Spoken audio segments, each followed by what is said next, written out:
그렇게 10년이 넘는 시간이 흘렀습니다. 궁예는요, 갑자기 유모와 살던 집을 떠나 절에 들어갑니다. 집을 떠나서 절로. 대체 왜 그랬을까요? 숨으려고 보통 많이들 가시지 않나요? 네, 맞습니다. 자라면서 자신의 신분을 알게 된 궁예는요, 혹시 궁예가 살아있다는 게 이 왕실에 알려지면 유모를 위험에 빠뜨릴 수도 있겠다. 아예 세달살한 절에 들어가 승려가 된 겁니다. 되게 착하네요. 그러니까요. 그러게요. 자, 그런데 세달사에서 승려 생활하던 궁예가요, 891년 갑자기 절을 떠나 지금의 경기도 안성시 근처인 축주지방, 그곳의 호족 기원을 찾아갑니다. 정착했던 곳을 떠난다는 거, 이거 쉬운 일 아니잖아요. 어렵죠. 대체 왜 그랬을까요? 기원을 마주한 궁예는요, 이런 말을 합니다. 저를 받아주십시오. 장군의 수하가 되어 일하고 싶습니다. 그러니까 궁예가 스님이 아닌 군인의 길을 택한 겁니다. 와. 자, 그럼 궁예는 왜 스님이 아닌 군인의 길을 택했을까요? 우리가 그때 HS에서 갔을 때는 이제 뭔가 나라를 뭔가 만들겠다 뭐 이런 큰 폭구를 가지고 시작했다고 들었는데 그래서 저번에 맞습니다. 당시 신라 왕실과 신라의 귀족들이 굉장히 부패한 상황이었거든요.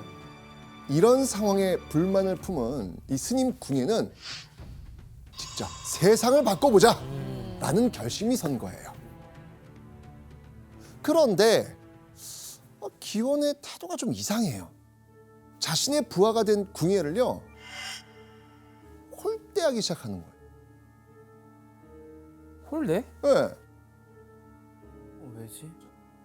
궁예는 이제 기원을 찾아갈 때 절에서 함께했던 스님 몇몇과 이제 동행을 했는데 그 나름대로 큰 조직과 세력을 갖고 있던 기원의 입장에서 볼 때는 자기 세력에 크게 도움이 될 것 같지도 않았다고 생각을 해서 홀대를 했던 것이 아닌가 생각합니다. 네. 그리고 1년 뒤, 자, 기원의 수하로 생활하던 궁예는요, 죽주가 아닌 이곳에서 지내게 됩니다. 자, 바로 북원입니다. 이 북원은요, 지금의 강원도 원주시 일대예요. 자, 또 한 번 지금 궁예가 지내는 곳이 달라졌습니다. 그죠? 네. 우리가 좀 커졌나요? 궁예에게 무슨 일이 있었는지 알 수 있는 기록이 있습니다. 북원의 도적 양길에게 투탁하였다. 투탁. 투탁. 이 투탁은 뭐냐면 남의 세력에 기댄다는 뜻이거든요. 이직한 거죠, 이직. 이직 아닌가요? 어제 뭐 어떤 조직에서 이 조직으로 이직한 거잖아요. 네네네, 맞습니다. 거죠. 네. 네. 그러니까 기원의 푸대접, 이거 푸대접을 참지 못한 궁예가 양길 밑으로 다시 들어간 겁니다. 자, 당시 양길은요, 내륙의 국왕이라고 불릴 정도로 정말 큰 세력을 가진 대호족이었거든요. 자, 그런데 이때 궁예가 혼자 양길에게 찾아갔을까요? 아니요. 아니, 본인의 무리들. 네. 이번에는 궁예가 기원의 수하 중 마음에 맞는 군사들, 이들과 함께 양길을 찾아간 거예요. 대단하다. 더 많아졌겠네요. 궁금합니다, 이제. 자, 그렇다면은 이때 대호족 양길은 궁예를 반겼을까요? 싸우겠다는 것도 아니고 내가 밑으로 들어가겠습니다 이거니까 받아주지 않았을까? 확인해 보시죠. 양길이 그를 잘 대우하여 이를 위임하였다. 역시. 보는 눈이 있구나. 교수님 그러면 양길은 왜 궁예를 반긴 걸까요?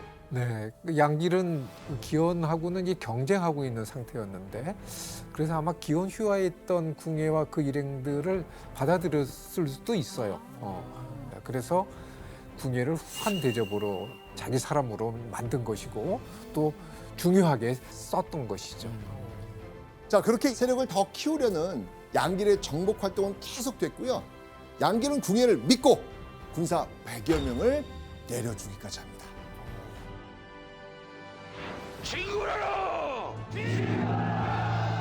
자, 그렇게 북원 동쪽으로 정벌에 나선 궁예. 연이은 승리로 강원도 일대의 너른 땅을 점령합니다. 자, 그런데 궁예가 양길의 명령에 따라 지방의 여러 세력을 정벌하면서 그냥 지나치지 않았던 곳이 있습니다. 그냥 지나치지 않았던 거죠. 네. 바로 영주의 부석사라는 절입니다. 부석사는요, 신라 최고 고승인 의상이 창건한 사찰인데요. 왕실의 보호를 받으면서 번영을 누리고 있었죠. 게다가 번영을 상징하던 이 부석사 벽에는요, 신라 왕의 초상도 딱하니 그려져 있었습니다. 그런데 이때 신라 왕의 초상을 본 궁예는 눈을 번뜩였습니다. 여기서 문제! 자, 신라 왕의 초상을 본 궁예가 한 행동은 무엇이었을까요? 눈을 번뜩였잖아요. 네. 그럼 그 초상을 보고 그 초상 하나를 챙깁니다. 떼어서. 왜? 나의 아버지구나. 맞는 것 같아. 오답!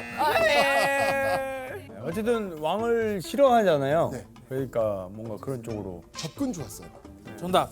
네, 연아 씨. 가끔 가다가 이제 교과서에 뭔가 낙서하는 것처럼 낙서를 해버린 거야. 수염 기르고 여기다가 뭐 눈치라고. 눈치라고 염색시키고 이런 거. 궁예의 초딩한 모습. 오답! 정답. 네, 난도질을 합니다. 거의 99%. 조금 더. 난도질을 완전 조각을 내버려요. 난도질도 가위로 할 수 있고 뭐 여러 가지 아, 도구가 있지 정답! 않습니까? 정답! 네. 자, 동현 씨. 정답. 네, 가지고 있던 검으로 네. 한번 가운데를 확 자릅니다. 정답! 역시요. 와, 이렇게 디테일해야 아, 되는군요. 그러니까 궁예가 신라왕의 초상을 딱 보더니 칼을 뽑아 단칼에 베어버린 거예요. 네. 앞서도 얘기했지만 궁예는 신라 왕실에서 버려진 인물이잖아요. 네. 신라와 신라 왕실에 대한 분노가 누구보다 컸겠죠.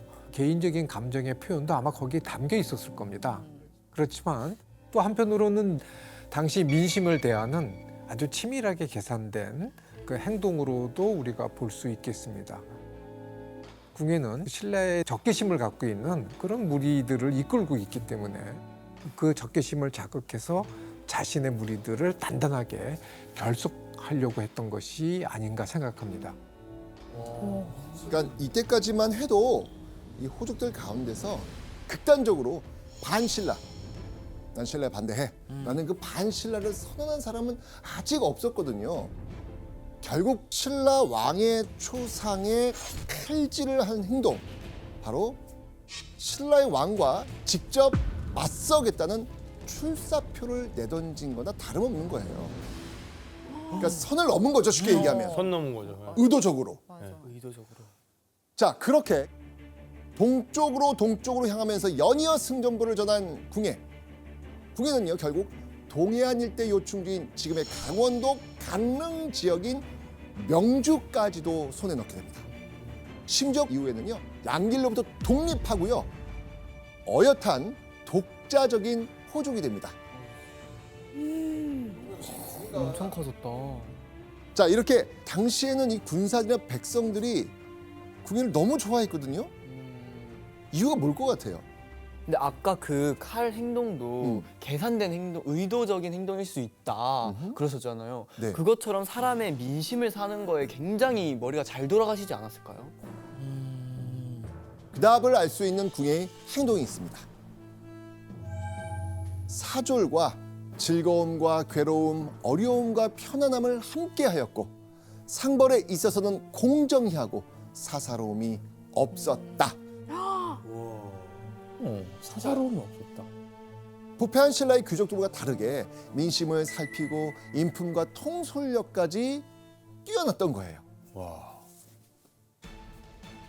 그래서 저절로 따르고 싶은 리더, 그가 누구다? 네. 바로 궁이었던 겁니다. 자, 여기까지 궁의 이야기를 들었을 때 궁예를 폭군으로 봐야 할까요? 다 동일하네요. 아니다. 지금까지 이야기를 들었을 때는 너무 긍정적인 이야기들이 많고 그리고 또 리더십이 좋고 그 군사들과 백성들이 다 따랐다면은 그만큼 또 굉장히 잘 이렇게 다스리지 않았을까라는 생각을 해서 저는 아직까지는 아니다로 어허. 굳히겠습니다. 좋습니다. 잘 돼가고 있는 거잖아요. 음흠. 근데 또 아까 기록에 보면은 되게 즐겁고 사사로운 마음이 없다. 이 자체에 대해서는 뭐 전혀 폭군의 기질을 폭군이 아니라서 아니다. 오, 좋습니다.